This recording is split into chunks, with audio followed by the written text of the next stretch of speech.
Clear skies overnight tonight. The WVTT Severe Weather Action Team says a bright moonlit sky as well, Alexa. And I think the rest of the week is looking pretty sunny also, Josh. Absolutely. Almost no rain in the forecast. We will have complete weather details coming up here on WVTT.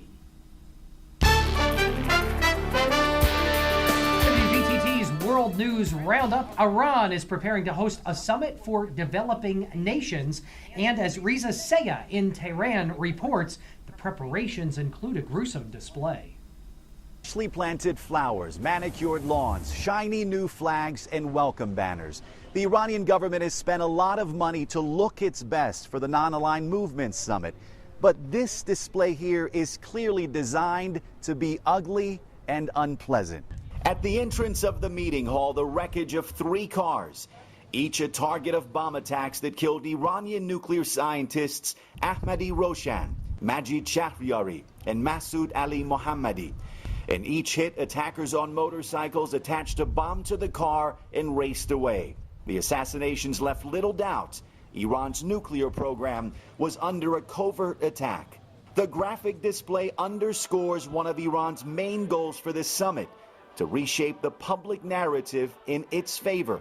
With leaders from more than 100 developing nations and much of the world's media in attendance, Iran is on an information blitz to project itself as the victim of terror, with an exhibition on terrorism, an encyclopedia of terror victims, and a free DVD on Iranians allegedly targeted by terrorists. When Western states see they're not succeeding in stopping our nation's peaceful nuclear program with illegal and unilateral means and threats and sanctions, they resort to terrorism, said Foreign Ministry spokesman Ramin Mehmanparast. The regime in Tehran also hopes hosting a summit with the likes of UN Secretary General Ban Ki-moon, Indian Prime Minister Manmohan Singh, and Egyptian President Mohamed Morsi will bolster its claim that it's a legitimate and respected regional power with considerable support for what it calls a peaceful nuclear program. Our nuclear activities are part of our rights, and we are signatories to the Non-Proliferation Treaty. We are among the nations that have called for nuclear disarmament, Mehmanparast said. Iran's narrative is in stark contrast to the Israeli governments and Western powers, who claim Iran is a dangerous exporter of terror, a threat to the region led by a rogue regime that's secretly building a nuclear bomb. The clashing narratives mark an escalating information war, and the world's opinion is at stake. Reza Seya, CNN, Tehran.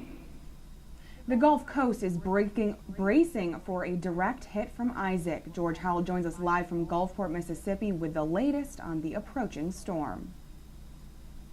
As Isaac's outer bands reach the Gulf shore, President Obama says he'll make sure the federal government does everything possible to help those affected by the storm. I want to encourage all residents of the Gulf Coast to listen to your local officials and follow their directions, including if they tell you to evacuate. We're dealing with a big storm, and there could be significant flooding and other damage across a large area. You need to take this seriously. FEMA says it's already on the ground. We don't wait for disasters to be declared or requests to come in. So we're already in Louisiana, Mississippi, and Alabama, and we have supplies coming in. In New Orleans, Isaac is stirring up memories of Hurricane Katrina, which hit 7 years ago tomorrow.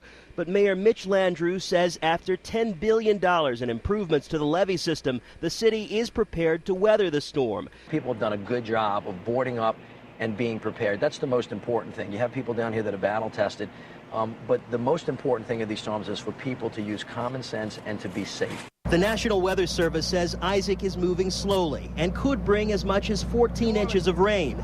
At this point, Hurricane Isaac is expected to make landfall later tonight, just after 6 p.m. Eastern Time, just west of New Orleans. We're talking about a storm that could bring 90-mile-per-hour winds. In Gulfport, Mississippi, I'm George Howell reporting. New York investigators tonight are learning more about the man they say shot and killed a former coworker near the Empire State Building. Neighbors and witnesses say they're still in shock over Friday's incident. Jason Carroll has the latest. Police surveillance video captures the shooting in front of the Empire State Building. 58-year-old Jeffrey Johnson suddenly appears to pull a gun when confronted by 2 police officers. Police fire. Johnson goes down. Amateur video shows a different angle. Johnson is still moving after being shot. He dies a short time later. 9 bystanders are hurt during the shooting, all by police bullets, including Robert Asika, a tour guide. When I turned around, I see the guy reaching his suit and he pulled out a gun. Then I guess he shot out the police officer, and the police officer shot him, and one of them shot me in the arm, and I fell. None of the bystanders' injuries were life-threatening. Police fired 16 rounds, but were quick to explain why so many innocent people had been hurt.